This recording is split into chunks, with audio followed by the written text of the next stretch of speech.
Hello, I'm Orson Welles. We know a little place in the American far west where a man named Charlie Briggs, who chops up the finest prairie-fed sirloin beef for bird. That's a bunch of crap. You know that, don't you? Actually, Mr. Wells, you missed a word there. What word? Beef. Oh, come on, fellas. You're both losing your heads here. I wouldn't direct any living actor like this in Shakespeare. The way you do this is impossible. Mr. Wells, the right reading for this... I am giving the right reading here. You spend 20 times more time doing these commercials for you than I do for anyone else. And on top of it, you're such pests. Now I have 2 directors telling me what to do. I don't even like it when one director gets in my sides. The way you do this stupid commercial, it's impossible. Simply impossible. Mr. Wells, you did 6 of these for us last year. Seems more like 72. What is it that you want? In the depth of your ignorance, whatever it is I cannot and will not deliver. All the money in the world would not be worth what you're putting me through. Mr. Wells, we still need to re-record the first one you did 2 hours ago. Why? There was nothing wrong with that one. Why are you putting me through this? One more word out of you, and then you go. Now, why are you being so unbearable about doing that one again? I take direction under protest, and not from 2. Now I do all of this under protest. Well, that one had a gunk. What? There's a gunk? Do you mind telling me? A bang from outside. A bang from outside. A wake-up call? Perhaps for me? I must endure morons like these and this incredibly abominable squandering of my time and talents, if only for a respite from these skunks. The clattering cacophony is a simple yet serene place to get away. A place with answers, not questions. Perhaps I have just come up with the solution.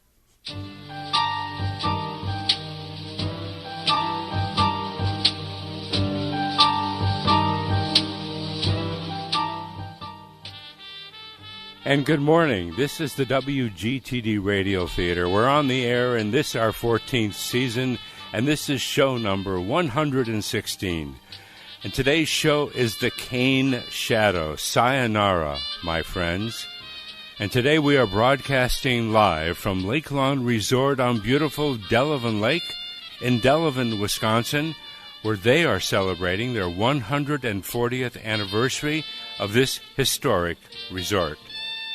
Today's show, in fact, is about a particular little-known chapter of the history of Lake Lawn and the great people of the Delavan area. So sit back and enjoy another installment of The Kane Shadow in Sayonara, my friends. It stars cast members from the 91.1 Players, and Siegfried Christoph stars as Orson Welles. The Kane Shadow is created and written by Stephen Brown and Mike Ullstrup. Support for the WGTD Radio Theater is provided by the Kenosha law firm of Aaliyah, Dumais, and McTurnan, a full-service law firm with an emphasis on personal injury, civil litigation, and business law. By Lake Lawn Resort, your full-service getaway in the Lake Geneva area. And by the Brown-Ullstrup Performing Arts Foundation, located in the village of Salem Lakes, Wisconsin. And now, The Kane Shadow in Sayonara, my friends.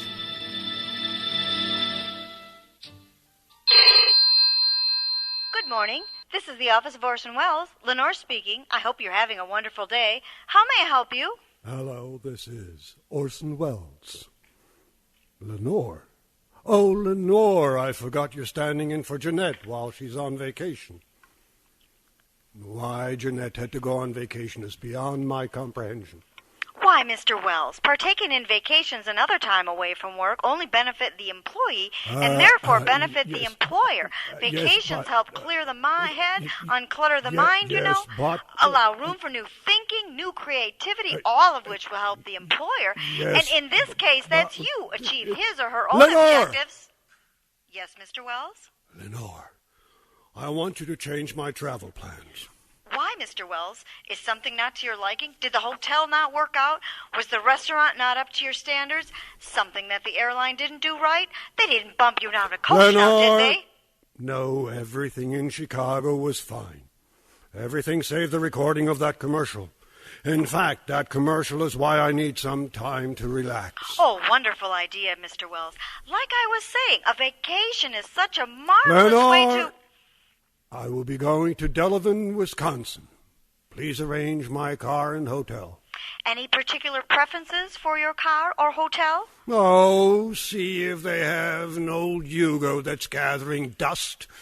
And on that hotel, any flea-ridden motel will do. Yes, Mr. Wells, and I'll program everything into your phone so you know how to get there. With all the road construction these days, you just never know the best ways to go. Goodbye. I took my leave of those pesky sound engineers and took a cab to the rental car agency. Good morning. How may I help you? Hello, I'm Orson Welles. I should have a car reserved for me. Oh, yes, Mr. Wells.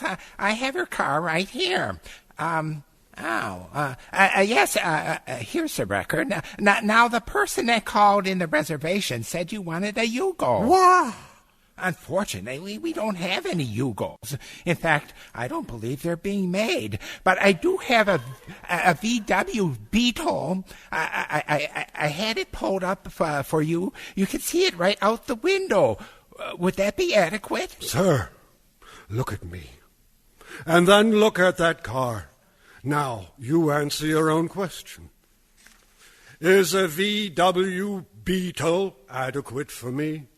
Now, I want the biggest, meanest Cadillac you have on the lot. Yes, sir. Would an Escalade work out for you? Yes.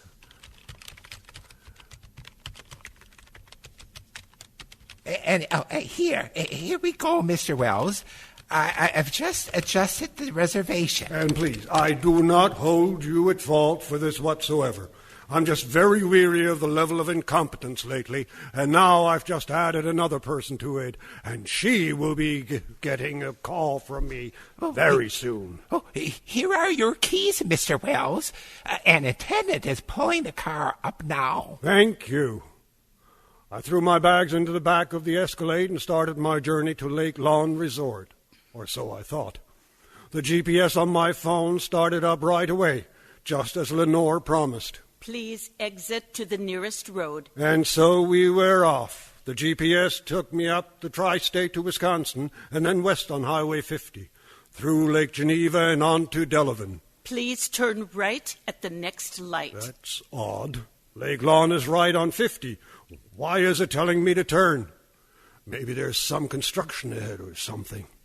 I turned right. Proceed 1 mile. Your destination will be on the left. I figured it must have been some back way into Lake Lawn. These things always seem to have their own way of navigating, until I saw what I knew Lenore had booked me into. Your destination is on the left. There it was, the Sky View Inn. Weekly, daily, and hourly rates. Free cable, free adult TV, vibrating bed. I turned the car around. Please make a legal U-turn. Oh, shut up! I threw that blasted bit of technology out the window and proceeded to Lake Lawn.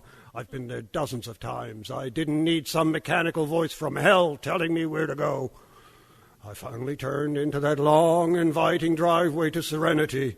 I drove to the entrance of the hotel, told the bellman to just check me in. After all, I am Orson Welles, and proceeded to walk very briskly to the Frontier Restaurant and Bar.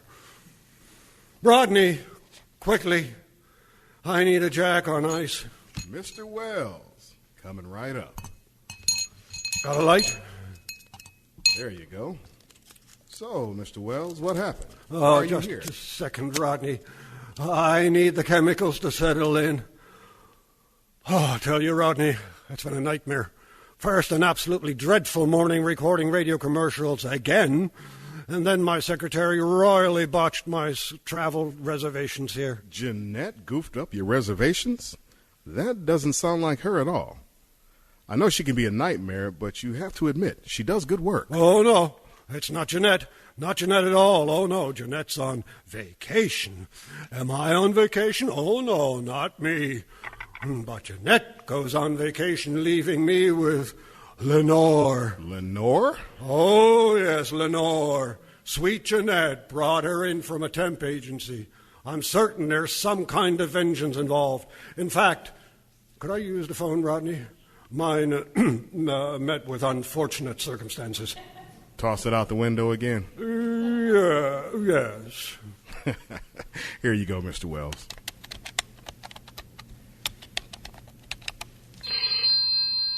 Good morning. This is the office of Orson Welles. Lenore speaking. I hope you're having a wonderful day. How may I help you? Hello. This is Orson Welles. Oh, Mr. Wells, I didn't recognize the phone number. What happened to your phone? Isn't it working? You just can't rely on those things. I'll express a new one out to you immediately. Please, Lenore, do not send a new phone. But, Mr. Wells... Trust me, Lenore. No phone. Yes, Mr. Wells. But do let me know if you change your mind. Oh, I will, Lenore. I do have a question or two for you, Lenore. Why did you reserve a Yugo for me? Well, Mr. Wells, you told me to. In fact, I wrote it down. See if they have an old Yugo that's gathering dust. Do they have one? No. Not since the fall of the Soviet Empire, Lenore. And about that hotel, the Skyview Inn? Well, that too. You said any flea-ridden no-tell motel will do. Mr. Wells? Mr. Wells? Oh, I'm here. Just trying to lower my blood pressure down from low Earth orbit. Mr. Wells, I don't understand. I am quite aware of that, Lenore. Let's just leave it that I'm here at Lake Lawn Resort about to have a wonderful meal at the Frontier Restaurant and Bar. Contact me through the front desk if you absolutely need to. Thanks, Rodney. Sure thing, Mr. Wells. Another Jack? Please. So, I understand that Lake Lawn is celebrating 140 years of business. That's right. Here's that drink. Thank you. They've been having all sorts of special events all year long. Lots of history here. Indeed there is, all the way back to the beginning. The Indian mounds underneath the golf course. A shame about that. Yeah, a lot of history lost, and it being a gravesite and all. Yeah, it really is a shame. And those grounds being used by all those circuses. You know, I read a book about Lake Lawn history. Quite the family resort. Reminds me of Dirty Dancing. Yeah, it sort of was like that. All kinds of activities during the day, family meals at the restaurant, and dancing in the evening. A different kind of life back then. Say, Rodney, have a table ready for me? Always, Mr. Wells. Right at the window overlooking the lake. Say, Florence, could you take Mr. Wells to his table? Mr. Wells, I'm so glad to see you. Right this way. Thanks, Rodney. Another Jack? Make it a double. Coming right up. Here's your table, Mr. Wells. Thank you, Florence. This is perfect. I'll bring your drink over from the bar. My table was next to the window overlooking the lake. It was a grand sunny day and the leaves were just beginning their autumn transformation. Here's your drink, Mr. Wells. Wonderful, Florence. What's good tonight? Well, we have some new specials on the menu tonight, but I thought you already ordered, Mr. Wells. When would I have done that? I don't know, Mr. Wells, but your salad is up. I just assumed Rodney put the order in. Oh, that Rodney. As usual, he's always on the ball, taking care of my every whim. That's why I keep coming to Lake Lawn. The superb service. Bring it right out, Florence. Right away, Mr. Wells. Oh, my sweet Lord. What a wonderful salad. Look at all the little goodies in it. Nuts. Is that granola? Blue cheese crumbles, blueberries. The Frontier has certainly gone all out on their salads. I can't wait for the entree. Entree? I'm sorry, Mr. Wells, but there's no order for an entree. This is it. Just a salad. This is your dinner. And here's the glass of seltzer and lemon that I'm supposed to bring to you instead of a bottle of Cabernet. This is dinner? That's what was called into the kitchen, Mr. Wells. Let me go back and see if I missed something. That was odd. The staff here at Lake Lawn is top-notch. So rare for them to get an order wrong. Rodney, could you come over here? Yes, Mr. Wells? By any chance, did you put in my dinner order? No, Mr. Wells. I wouldn't do that unless I asked you about the type of steak you want. I know that you sometimes have a taste for a filet, other times the ribeye. I just checked with the kitchen. They said that Mr. Wells' order was phoned in from his secretary. Why would Jeanette do that? Oh, it wasn't sweet Jeanette. It was Lenore. Rodney, the phone, please. Right away, Mr. Wells. Here's the phone.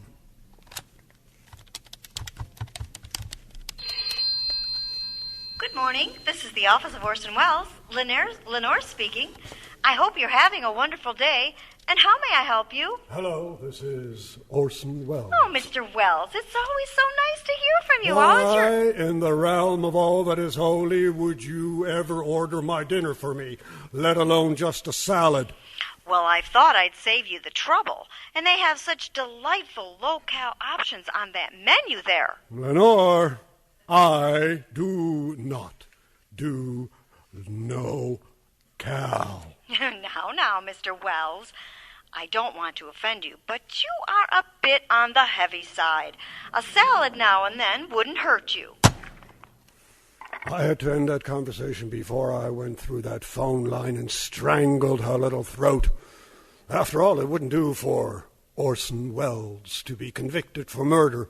I suppose, though, that any jury would call it justifiable homicide. Yes, Mr. Wells. Rodney, remove this contraption, please, and another Jack. Florence, I saw on the menu just a few items I would like to enjoy tonight. Firstly, a starter of the Wisconsin heritage cheese and cured meats. But, Mr. Wells, that's made for 2 people. I want the 4-person serving. Then I'll try the chef's daily stock pot soup. Don't you want to know what it is today? No, just serve it. Then bring me a fresh one of those arugula blueberry goat salads. Yes, Mr. Wells. And then the 16-ounce ribeye, medium rare. Yes, Mr. Wells. Bottle of Cabernet. Oh, I'll need 2 bottles with this meal. While I was enjoying this wonderful meal, I spied a younger woman leaning over the bar asking Rodney something. He nodded over to me, and she looked over and proceeded to walk my way. Her hair looked like it could have used a comb pulled through it. No makeup, no jewelry, save one of those awful Apple watches which just don't look appropriate on a woman's slender wrist. She was carrying, of course, a cell phone. She wore some unflattering blouse and pants, and worst of all, she wore flat shoes. As she drew closer, I shuddered.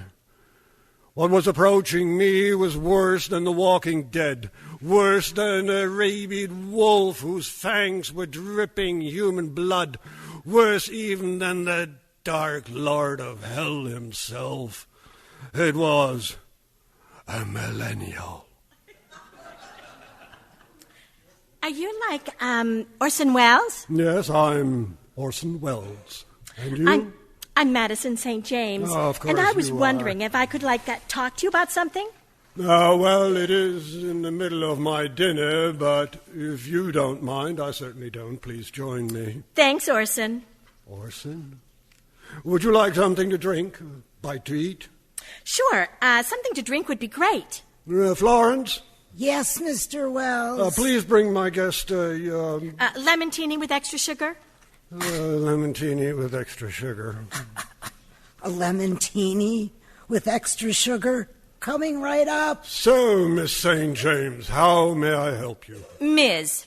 Ms.? Yes, Ms. St. James. You called me Miss. Yes, Ms. So how may I help you, Ms. St. James? Well, I'm working on my master's thesis, which is going to be about the local history of this area. Yes, that should be some, thesis because, like, there's so much interesting, like, history here, like, even here at, like, Lake Lawn. Oh, I know, Orson. Orson? Here's your lemon teeny, extra sugar. Thanks. Miss. Thank you, Florence. In fact, I once read a book I saw at, like, this wonderful gift shop. The book was all about Lake Lawn, that the owners of Lake Lawn sponsored Japanese Americans out of the internment camps and gave them, like, jobs here during World War II. Interesting. I thought so, too. In, 1942, President Roosevelt issued Executive Order 9066, which ordered the removal of any person with at least 1/16th Japanese ancestry on the western coast of the United States into, internment camps. In 1943, one of the then owners of Lake Lawn Resort, J. Reeder, sponsored Henry Zuru out of Minidoka internment camp in Idaho and made him a pastry chef here at the resort. A total of 8 Japanese American families came to Delavan to work here at the resort. 8 families? Yeah, awesome, isn't it? Oh, yes, awesome. The problem I'm having, though, is that I can't find any information about this story. Just what's in that book? Yeah. Have you talked to some of these people? Certainly there must be descendants that live in the area. I couldn't find, anyone. You've been to the library? Library? Yes, a library.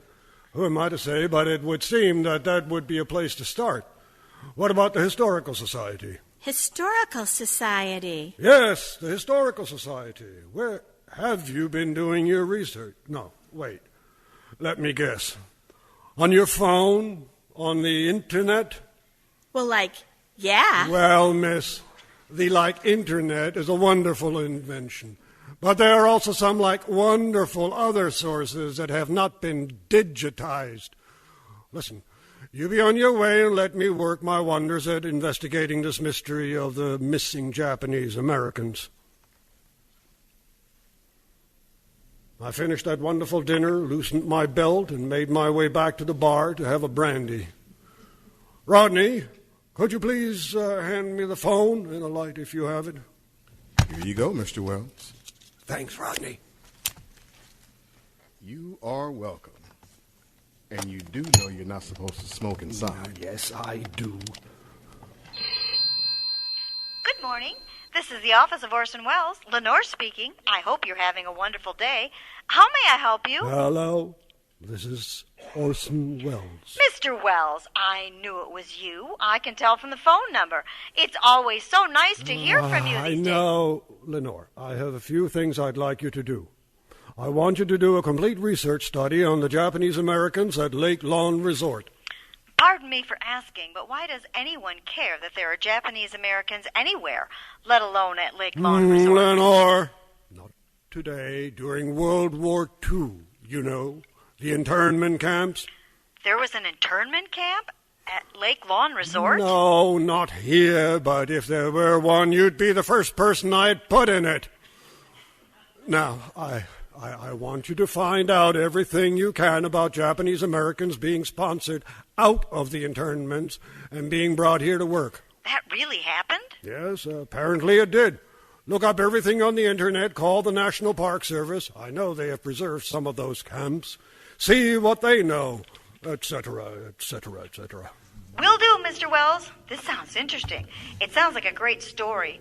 Really nice of the Lake Lawn people to do that. Indeed it does, Lenore. Now, where should I contact you? Through the front desk. They'll know I'm either in my room or here at the bar. Yes, Mr. Wells. Rodney, I best get back to my room and get to bed. Busy day tomorrow. Lots of things to do, people to see. The next morning, after a hearty breakfast of the maple bacon waffles, I set out to the office of His Honor, Mayor Mell himself. Mayor, may I come in? Well, look who the cat dragged in, and all the way from Los Angeles. What the heck are you doing here? Well, little did I know, but my plans for a little R&R at Lake Lawn have turned into a bit of a mystery hunt. Oh? Yes, I learned from a graduate student who's working on her thesis that Lake Lawn Resort sponsored Japanese Americans out of the Minidoka internment camp in Idaho. Really? Yes. Brought them all the way here? Indeed. In fact, the first one, Henry Tsuru, was chef at the tennis club in Seattle when he had to move to the camp. Jay Reeder was one of the owners of Lake Lawn at the time, and I guess he knew Henry. The government allowed the internees to leave the camps and move to the Midwest if they had a job, so Reeder brought Henry here. Henry told others at the camp about Lake Lawn, and it winds up that 8 families came here to get the heck out of those camps and in the middle of nowhere and come here. I never knew that. So families came here, kids and all? Indeed. Attended schools, the whole 9 yards. It really is a testament to not only Lake Lawn, but the people of Delavan who opened up their community to these people, even though the government was locking them up. Well, I'll tell you what, Orson. Maybe I'm biased, but there are no better people than the folks here in Delavan. We love our town and welcome anyone and everyone who comes here. But you don't know anything about it? Oh, no, I'm afraid I don't. You know what, though? Check at the Genealogical Society. They may know something through the list of names. You said one of them was named Tesaru? Yes, and the other names I found were Kazeguma, Nomura, Yoshikawa, Yamabe, Wada, Inoue, Suzuki, and Mizoguchi. Oh, sounds like if anyone could help you trace these names, it'd be them. Thanks, Mel. Oh, my pleasure. And don't be such a stranger. I made my way from the mayor's office to Lake Geneva to meet Chris Brooks, a member of the Walworth Genealogical Society and an actor in those wonderful 91.1 Players. So good to see you again, Orson. It's been ages since we got together. Yes, and I do apologize for that. It's been so busy for me with movies, commercials, television, personal appearances. After all, I am Orson Welles. Yes, you are. So you mentioned on the phone you were looking into the story of the Japanese Americans at Lake Lawn. What brought this on? I'm helping a grad student with her research. Her research? Well, Chris, you know I'm a pushover for a woman. After all, that's why I've kept in contact with you all these years. Oh, Orson, you never lose your charm. Oh, well, I do try. Unfortunately, I can't offer you much help. It sounds like you have the same information I have from that book. I once did a presentation as Jay Reeder's wife, Ruby Reeder, and I used that book as my source material. I went through some of the newspapers and other documents they had at the Aram Public Library in Delavan, and I found a few things, but nothing substantial. At least nothing I had time to pore through. You know, it really is a shame. Here we are at the war with the Empire of Japan. The president orders the West Coast Japanese American citizens into camps. And here are the owners of Lake Lawn getting them out of those camps, and the people of Delavan welcoming them into their community. And there's very little record of it. It really is such a great story about everyday decency of the American people. Lord knows that hasn't always been the case, but certainly here it was. Yes, indeed. I wish I had more time to chat, but I'm a man on a quest, Chris. I have a few more people to talk to. Oh, well, good luck to you, Orson. And you might want to go to the library yourself and see if you can spot something. I will do just that. From Coffee with Chris, I sped back to Delavan for Coffee with Ryan Schroeder, another actor in the 91.1 Players and local community leader. So good to meet you, Mr. Wells. Such an honor. Why, thank you. But after all, I am Orson Welles. And because of that, I hate to disappoint you. I spent some time at the Historical Society and looked through all sorts of old newspapers, but no luck. There's just no real record or stories of the Japanese Americans that came to Delavan and Lake Lawn Resort. It really is a mystery. Indeed it is. More of one than I ever thought there would be.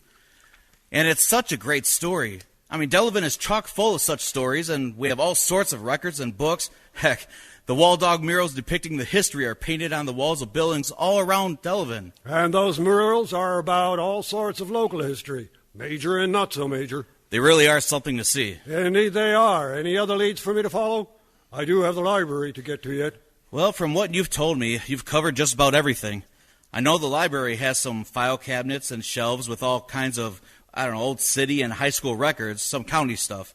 You may just stumble on something there. Maybe I will. Well, thanks for your help, Brian. Again, so honored to meet you, sir. With that, I drove back to Lake Lawn for dinner and a restful night's sleep.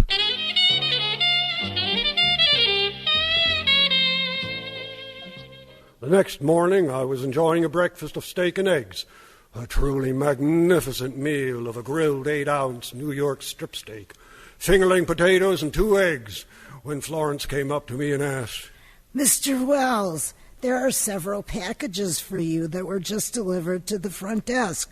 Where would you like them delivered? Your room? Here? Packages? Yeah, quite a few boxes, I guess. Yeah, Mr. Wells. The front desk said that it's like 300 pounds of big boxes. Like boxes full of reams of paper. And where are these boxes from? I guess they're from Los Angeles. Your office. Lenore strikes again. I'll be right over with the phone.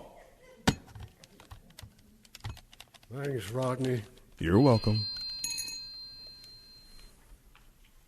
Good morning. This is the office of Orson Welles. Lenore speaking. I hope you're having a wonderful day.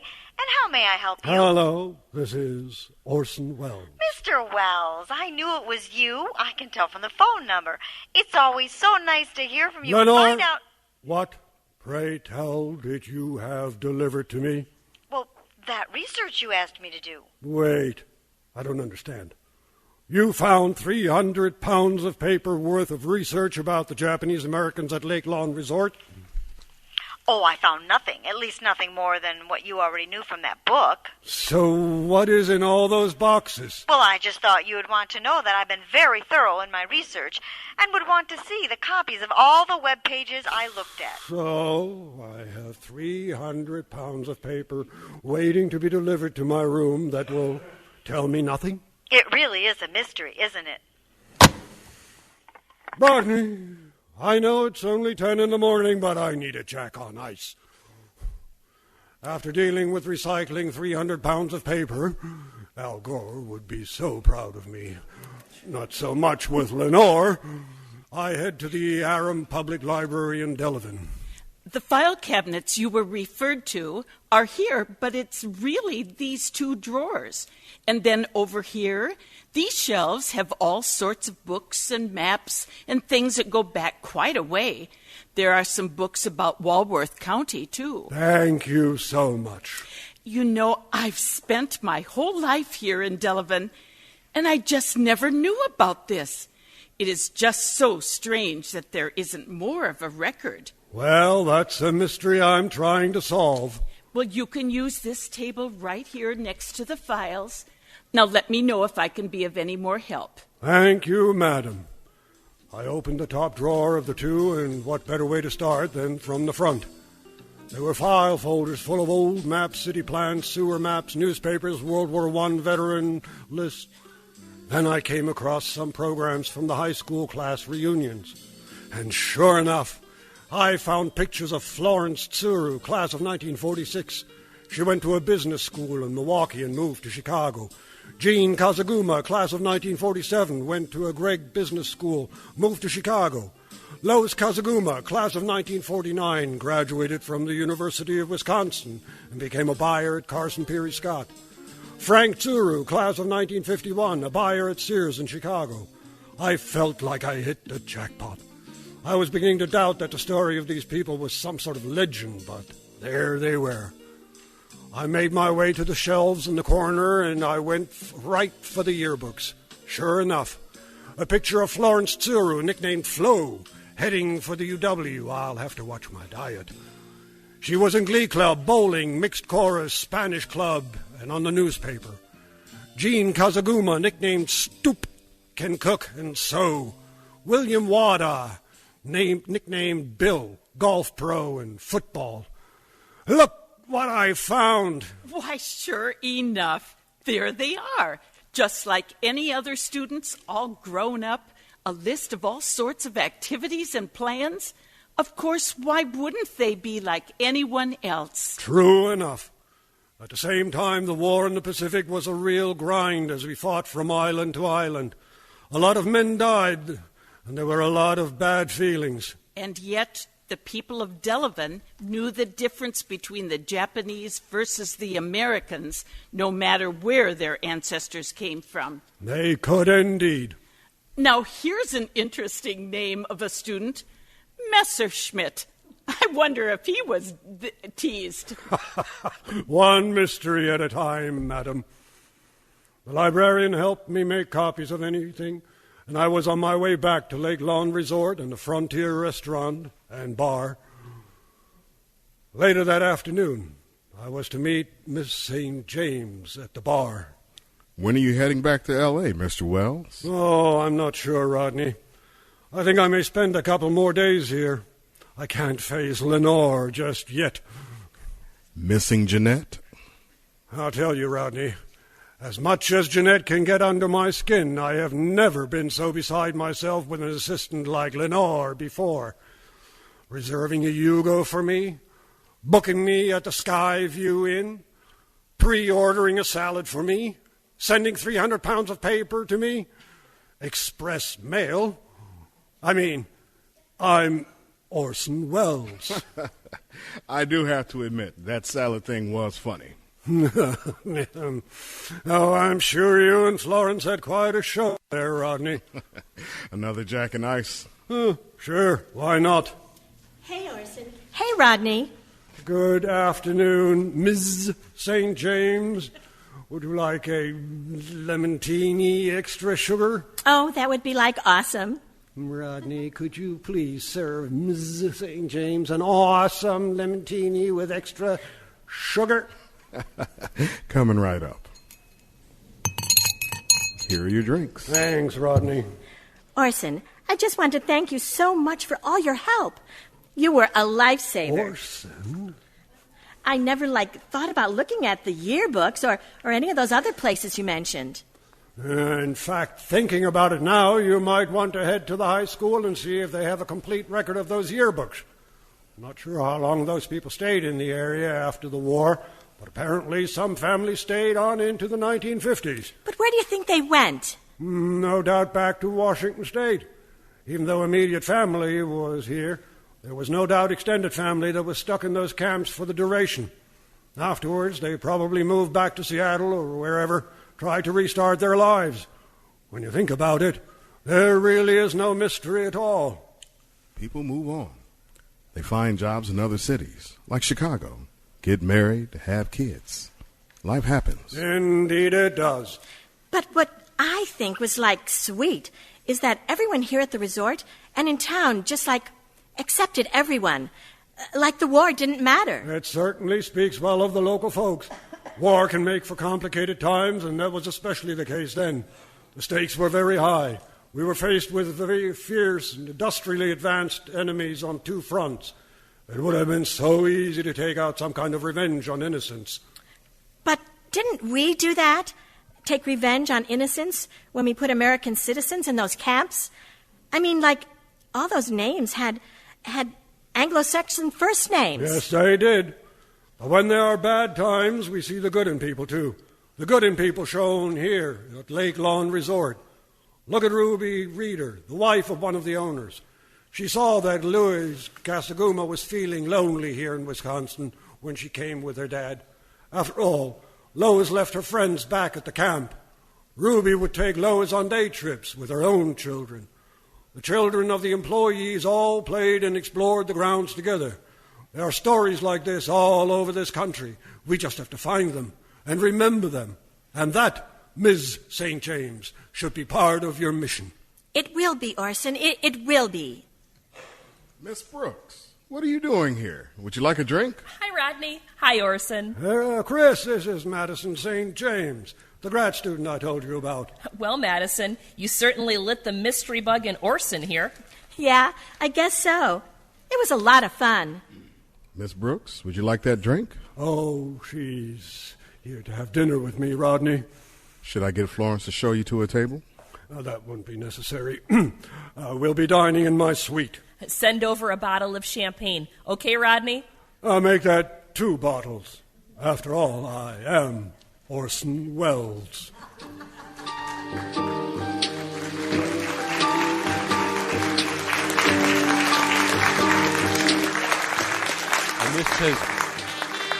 And this has been the Kane Shadow, Sayonara, my friends, created and written by Steve Brown and Mike Ullstrup.